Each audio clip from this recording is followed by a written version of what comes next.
Hello दोस्तों, इसके ऊपर में आपका स्वागत है। आज हम लेके आए हैं साइंस के कुछ क्वेश्चन। तो सबसे पहले क्वेश्चन है, दही को मथनी द्वारा विगत से मथने पर प्राप्त मक्खन पृथक्करण विधि का नाम है। तो ये क्या होता है? ये केंद्र बल, ठीक है, केंद्र बल के कारण होता है। क्वेश्चन नंबर फर्स्ट से लेके 5 तक ये हमारे क्वेश्चन आए हैं 5, ठीक है, जो कंटिन्यू आए हैं। ये हमारे 2019 में 1 से लेकर 5 तक के। आप 2018 का पेपर देख सकते हैं। दूसरा क्वेश्चन कहते हैं, सुसुप्त पौधा कहा जाता है। तो बीज को सुसुप्त पौधा कहा जाता है। 1 फुट के बराबर होता है। तो यहाँ पे ऑप्शन टिक है, तो 30.48 हो जाएगा। सेकंड था, न्यूटन को गति संबंधी नियम कौन सा नियम है? तो ये हमारा तृतीय नियम है, ठीक है। न्यूटन का गति संबंधी नियम, क्रिया प्रतिक्रिया का नियम, तो ये हमारा तृतीय नियम। ऑप्शन सा सही है। ये बल की इकाई क्या है? तो बल की इकाई हमारा डाइन, ठीक है। जंतुओं में तथा पौधों में दोनों में वैनिष्ठ कौन से लक्षण पाए जाते हैं?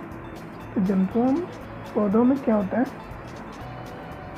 दोनों प्रजनन करते हैं, ठीक है, वृद्धि भी करते हैं, ठीक है, पोषण भी करते हैं, प्रजनन भी करते हैं। तो उपरोक्त सभी हो जाएगा। तो 6 का दा हो जाएगा।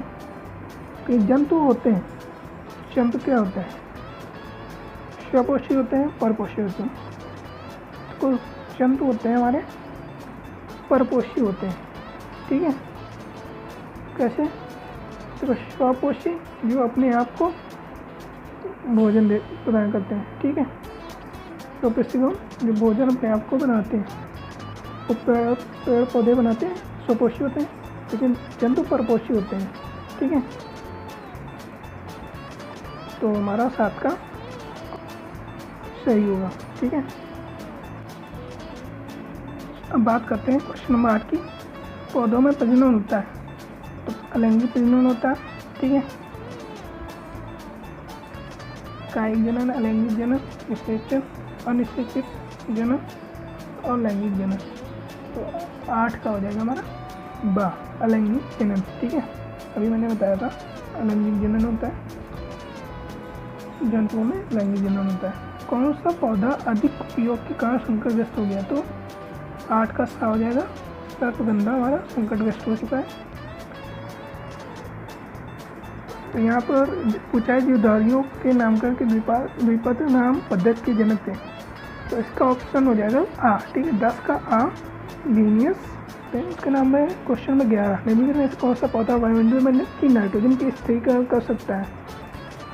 तो जो नाइट्रोजन की स्थिरीकरण करता है तो हमारा गेहूँ होता है, ठीक है। गेहूँ क्या करता है? स्थिर करता है। और नाइट्रोजन जनरेट किससे होती है? किस फसल के द्वारा नाइट्रोजन उत्पन्न होता है? कमेंट में बताइएगा। नंबर 12 है, निम्नलिखित में से कौन से पौधे वायु की नाइट्रोजन को नाइट्रस में बदल देते हैं? तो ये कार्य जो करते हैं, जो विशिष्ट प्रकार के जीवाणु करते हैं। ये क्वेश्चन जो 12 है, ये रिलेटेड है जो मैंने उससे पहले भी क्वेश्चन पूछा था, ठीक है। कौन से पौधे नाइट्रोजन जनरेट करते हैं, उसी से रिलेटेड ये 12 नंबर का क्वेश्चन है। उसके बाद 13 नंबर, खाद्य श्रृंखला में प्रथम है। तो खाद्य श्रृंखला में हमारा प्रथम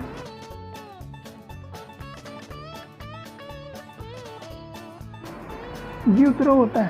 तो जीवद्रव क्या होता है हमारा? तो जीवद्रव होता है 15 का सा, कोलाइडी घोल होता है, ठीक है। उसके बाद मेंडल ने अपने आनुवंशिकता के प्रयोग किस पौधे पर किया था? तो मेंडल ने आनुवंशिकता का खोज मटर पे किया था, ठीक है। किस पे किया था?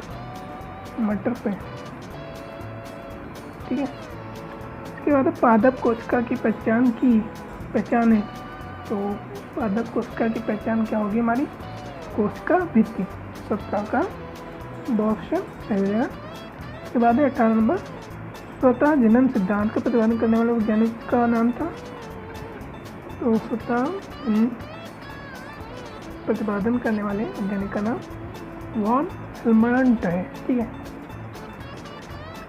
वॉन हेलमंट 18 का ऑप्शन सही हो जाएगा। उसके बाद क्वेश्चन नंबर 19, स्तंभ कंटक तने के रूपांतर है, क्योंकि कंटक पर संधियाँ होती हैं,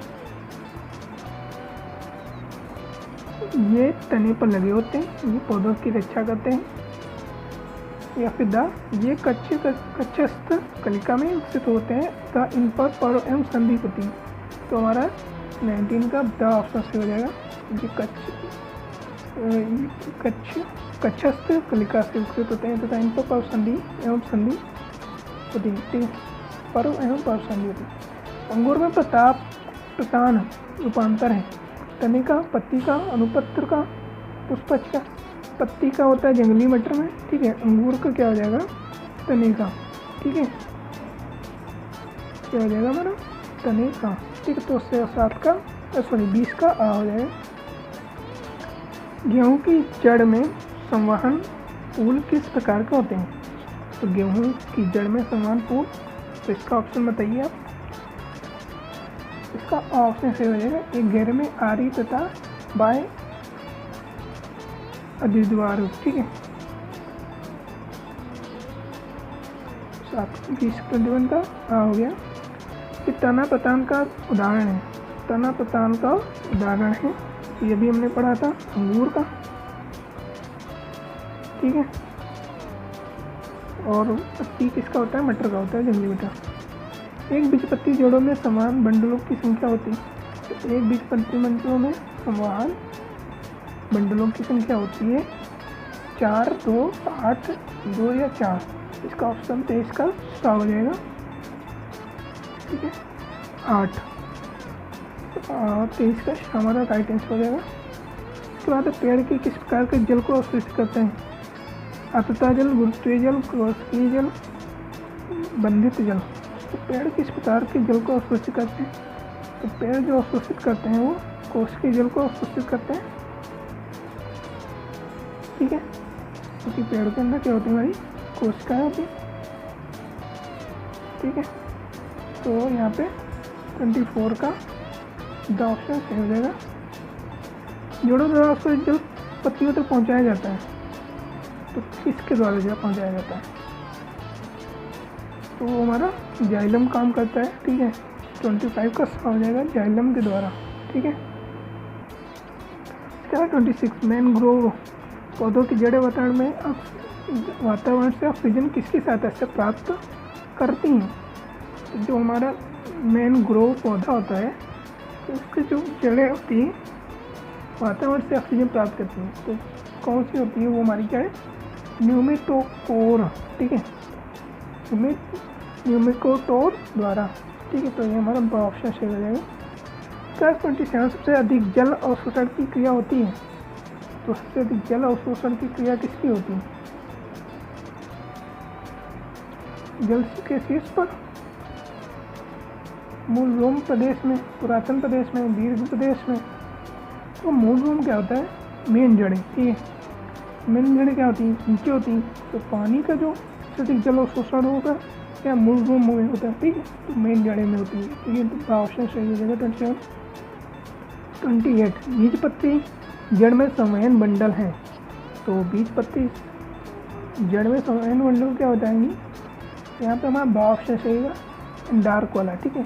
आरी और डार्क बीजपत्री पत्र जड़ में संवहन बंडल होते हैं, ठीक है। तो आरी और डार्क। तो मूसला जड़ पाई जाती है, तो मूसला जड़ किस में पाई जाती है? मूसला जड़ जो होती है वो सरसों में पाई जाती है, ठीक है। तो ऑप्शन 29 का सही हो जाएगा। 33 बरगद में पौधों की शाखाओं से लटकने वाली जड़ें होती हैं, तो कौन सी जड़ें होती हैं? वो स्तंभ जड़ होती हैं, ठीक है। तो सहायता प्रदान करती हैं, तो द ऑप्शन सही हो जाएगा। 31 का क्वेश्चन है, सरसों के पौधे में पाया जाने वाला पुष्प क्रम है, क्या होगा? असीमाच, मुंडक, सूखी। वहाँ पे हमारा असीमाच हो जाएगा, ठीक है। क्या हो जाएगा? असीमाच। ऑप्शन 31 का 32 नंबर सरसों का पौधा है, सरसों क्या है? वृक्ष है, झाड़ी है, शाख है, सूखा है? तो झाड़ी तो है नहीं, ठीक है, वृक्ष भी नहीं, तो बच्चा सुखाए और साख, इन दोनों में से तो सुखाए नहीं है, यहाँ पे साख हो जाएगा क्योंकि इसकी सब्जियाँ खाते हैं ना, साख होता है। धूप घास पौधे होते हैं। धूप घास पौधे कैसे होते हैं? सर्पी होते हैं, नू सर्पी होते हैं, आरोही, बल्लरी। तो यहाँ पे हमारा 33 का हो जाएगा आनम विसर्पी होते हैं, ठीक है। 33 का 34 है कीट बच्ची पौधे का उदाहरण है, तो यहाँ पे ड्रोसेरा, ठीक है। ये अब आते हैं क्वेश्चन नंबर 35 पे, ठीक है। निम्नलिखित में बहुवर्षीय पौधा है, सूर्यमुखी, शलजम, आलू, दूब घास। तो सूर्यमुखी और आलू तो ये बहुवर्षीय पौधा नहीं कह सकते हैं, ठीक है। शलजम भी, ये भी बहुवर्षीय पौधा नहीं है, ठीक है। तो बच्ची दूब घास, तो दूब घास हमारा राइट आंसर भी है, तो द ऑप्शन सही है, ठीक है। पत्तियों के भोज्य पदार्थों को स्थानांतरित करने वाले ऊतक हैं। तो पत्तियों में भोज्य पदार्थ कैसे होता है, वो हमारा होता है, तो इसका जो खाना पहुँचाने का काम करता है वो फ्लोएम करता है, ठीक है।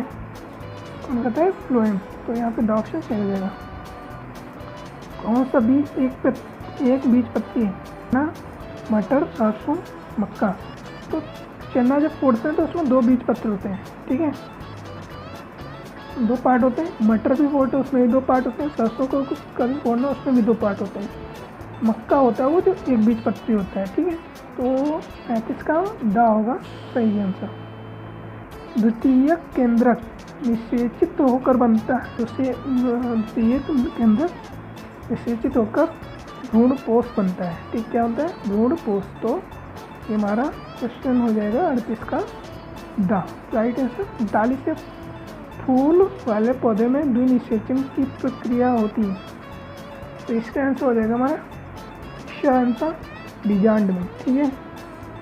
39 का 7 बीजांड में। 40 से मक्का के पौधे में परागण होता है, तो किसके द्वारा होता है? कीट द्वारा, जल द्वारा, वायु द्वारा। तो इसमें परागण वायु द्वारा होता है। 40 का 7। इसके बाद है 41 नंबर। किस पौधे के पुष्प विश्व में सबसे बड़े होते हैं? तो इसका होता है आंसर सही हमारा विफ्रीसिया, ठीक है। 41 का बा। इसके बाद 42। नल के नीचे रखी बाल्टी को पानी में पूरा भरने में लगा समय किस घड़ी से याद करते हैं? तो कलाई घड़ी ऑप्शन सही हो जाएगा, ठीक है। 2 आवेश के बीच कार्य करने वाला बल क्या होता है? तो यहाँ पे विद्युत बल कहलाता है, ठीक है। घूमता हुआ लट्टू कौन सी गति करता है? तो घूमता हुआ लट्टू हमारी घूर्णन गति करता है, ठीक है। 44 का सा हो जाएगा। 45। पृथ्वी द्वारा किसी वस्तु पर कौन सा बल आकर्षण बल के रूप में कार्य करता है? पृथ्वी द्वारा किसी वस्तु पर कौन सा बल आकर्षण बल के द्वारा कार्य करता है? पृथ्वी बल होता है, ठीक है। तो यहाँ पे 45 का बाल से सही हो जाएगा। पृथ्वी में घूमने की गति का उदाहरण है, तो घूर्णन गति। बल का सूत्र क्या है? तो बल का सूत्र क्या होता है हमारा? द्रव्यमान गुणे त्वरण, ठीक है। तो 47 का क्या हो जाएगा? 48। CGS पद्धति के अनुसार बल का मात्रक क्या होता है? बल का मात्रक डाइन होगा, ठीक है। तो ये ऑप्शन सही हो जाएगा। इसके बाद 49। इनमें से कौन सा घटना गुरुत्व बल का उदाहरण नहीं है? तो ऑप्शन नहीं है क्योंकि वो समतल पर धकेला जा रहा है, ठीक है। तो ऑप्शन सही हो जाएगा 49 बार। अब 50 की बात करते हैं। 50 नंबर क्वेश्चन में कौन सा पेशी बल का उदाहरण नहीं है? पेशी बल कुली द्वारा, हाथ ठेला द्वारा बोझ उठाना, सेब का पेड़ से गिरना, बच्चे द्वारा साइकिल चलाना, एक रुपये द्वारा कहीं से। पेशी बल के बारे में बता दूं थोड़ा। वह बल जो पेशियों के द्वारा लगाया जाता है पेशी बल कहलाता है। तो हाथ की पेशियों के द्वारा बल लगाना है। यहाँ पर 50 का ऑप्शन सही हो जाएगा।